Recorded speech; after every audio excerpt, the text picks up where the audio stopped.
बंधुओं नमस्कार, सत श्री अकाल, प्रणाम। हमारा YouTube चैनल यथार्थ वीडियोज 1473 देखने वाले सभी भाई बहनों का स्वागत है, अभिनंदन है।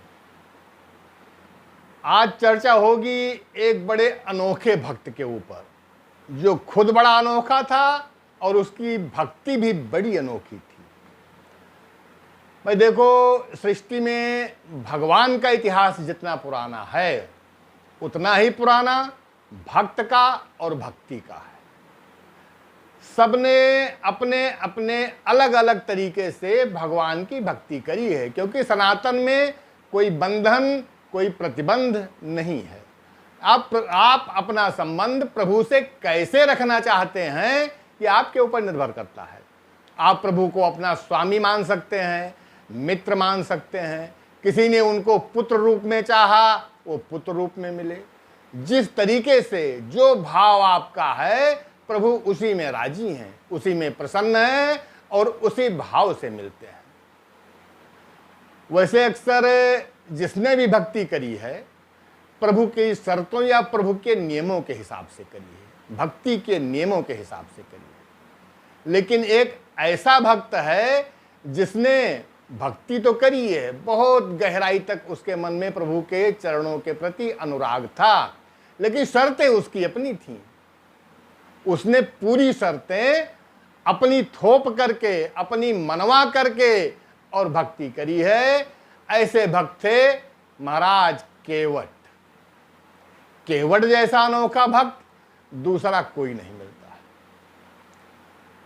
केवट से प्रभु की मुलाकात होती है गंगा तट पे, जब सेना को, भरत जी को, सबको, सुमंत्र जी को, राजा जनक की पूरी टीम को, सबको राम जी वापस भेजकर, कोई अयोध्या गया, कोई जनकपुरी गया, कोई कहीं गया। अब जब उनको गंगा पार करके वन गमन करना है, आगे जंगल में, वन में जाना है, गंगा के तट पे आ जाते हैं। वाल्मीकि रामायण में इसकी कोई ज्यादा चर्चा नहीं है, वहां तो बड़े संक्षेप में है। ततः सा प्रांजलिर्भूत्वा गुह्यो राघवं ब्रवीत उपस्थितेम नोरदेव भूयः किं करवाणिते। बस इतना ही है। और है कि जब उनकी आवश्यकता हुई, इच्छा हुई, तो नाव मंगाई गई और निषाद राज नाव लाते हैं और पूछते हैं कि प्रभु और कोई सेवा हो वो बताइए।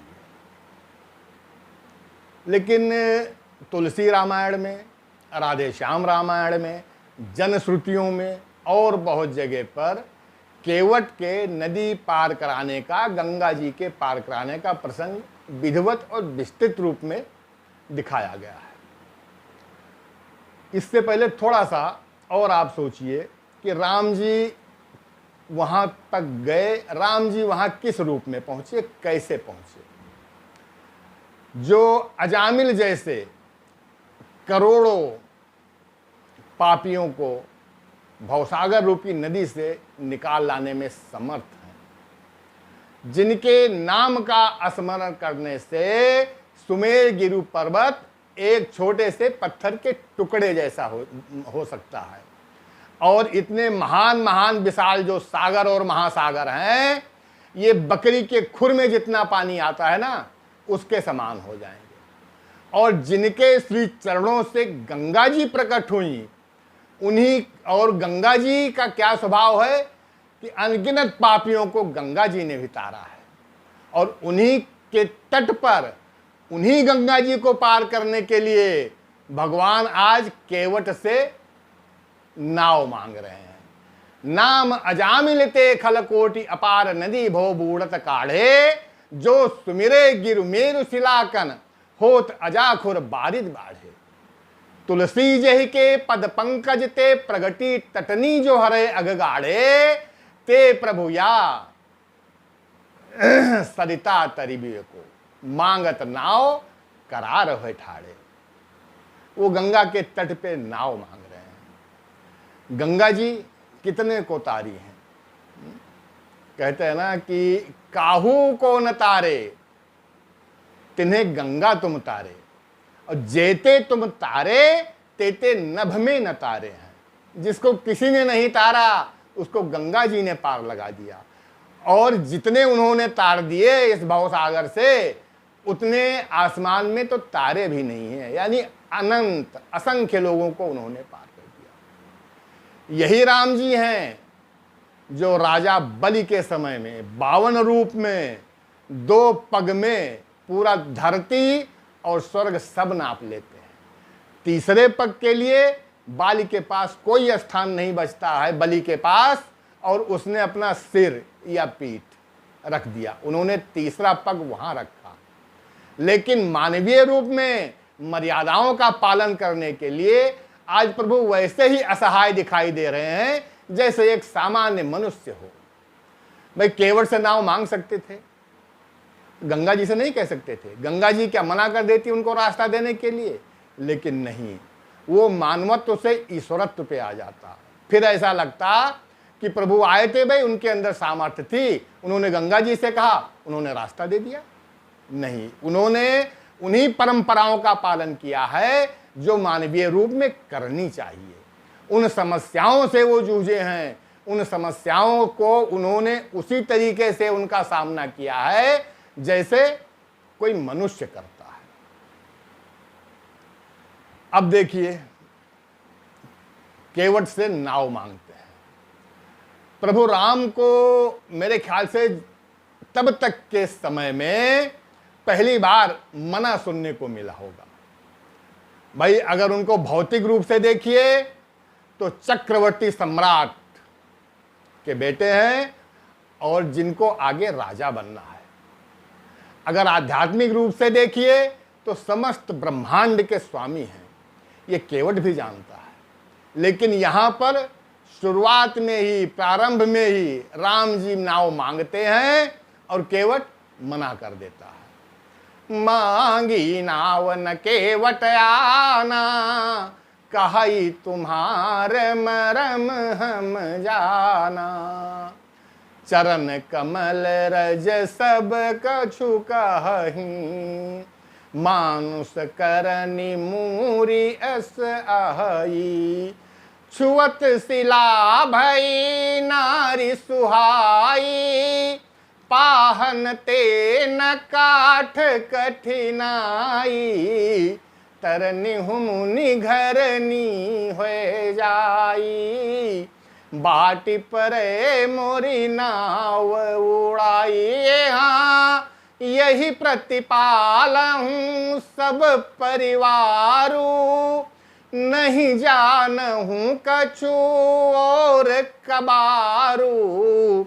जो प्रभु पार यवसिगा चाहू, तो पद पदुम पखारन कहू। देखिए यहां पर विनती कम, शर्त ज्यादा है। उसने जो बातें, जो अपनी शर्तें थी राम जी के सामने रख दी। उसने साफ कहा, नाव नहीं लेके आया, अभी अपनी जगह पे ही बैठा है। उसने साफ कहा कि तुम्हारा मर्म, तुम्हारा रहस्य मुझे पता है। आपके चरण कमलों की रज में सब लोग कहते हैं कि ऐसी संजीवन मूरी है जो मनुष्य बना देने की क्षमता रखती है। एक पत्थर को छूते ही वो एक सुंदर नारी बन जाती है।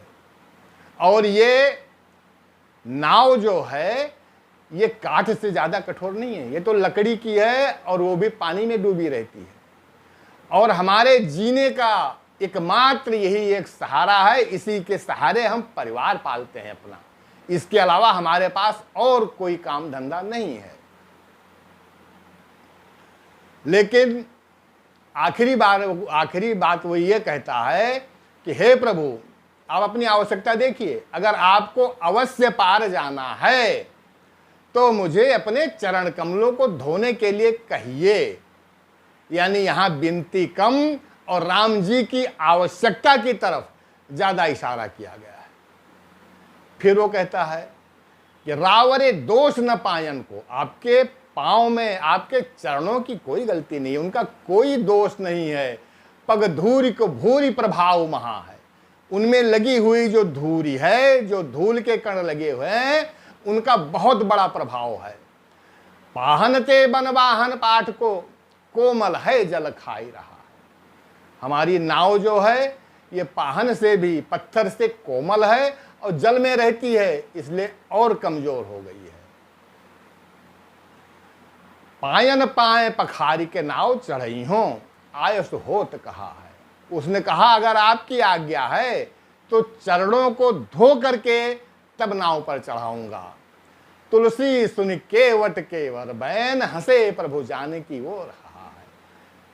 भगवान राम केवट के ऐसे अटपटे वचनों को सुन करके लखन और जानकी की तरफ देख करके थोड़ा सा मुस्कुराते हैं। अच्छा, यहां पर केवट के पैर धोने की बात होती है, और किसने पैर धोए हैं? कोई प्रसंग आता है आप लोगों को याद? धोया है भाई। जब राम जी अपने विवाह उत्सव में जनकपुर गए हैं तो सनातन परंपरा के हिसाब से उनका पैर पूजन सबसे पहले राजा जनक और सुनैना जी ने किया, और पैर पूजन से पहले दामाद के पैर धोया जाता है। कनक कलश मणि कोपर रूरे, सुच सुगंध मंगल जल पूरे। निज कर मुदित राय अरोरानी, धरे राम के आगे आनी। सोने के कलश और मड़ियों से जड़ी हुई परात को राजा जनक और उनकी पत्नी सुनैना अपने हाथ से ला करके सुगंधित जल से भरा हुआ जो घड़ा है उसको राम जी के आगे रखते हैं। पढ़हि वेद मुनि मंगल बानी। जो वहाँ ऋषि मुनि हैं वो वेदों के मंगलचार्य पढ़ते हैं। गगन सुमन झरि अवसर जानी। और ये प्रसंग देख करके, ये समय देख करके आसमान से, नभ से पुष्प वृष्टि होती है। बर बिलो की दंपत अनुरागे, पाए पुनीत पखारन लागे। दोनों दंपति प्रभु के प्रति अपना अनुराग इतना उनका बढ़ जाता है कि प्रभु के चरणों को देख करके और पखारने लगते हैं। शेष अगले वीडियो में। मंगल भवन अमंगल हारी, द्रबहु सुदशरथ अजीर बिहारी। दीन दयाल बिरद संभारी, हरहु नाथ मम संकट भारी। सारे संकट हर लो राम, सारे संकट हर लो राम। श्री राम जय राम जय जय राम। श्री राम जय राम जय जय राम। श्री राम जय राम जय जय राम। श्री राम जय राम जय जय राम। श्री राम जय राम जय जय राम। श्री सीताराम नाम महाराज की जय। भाइयों, हमारे वीडियो को लाइक, शेयर और सब्सक्राइब करते रहिएगा। धन्यवाद, प्रणाम।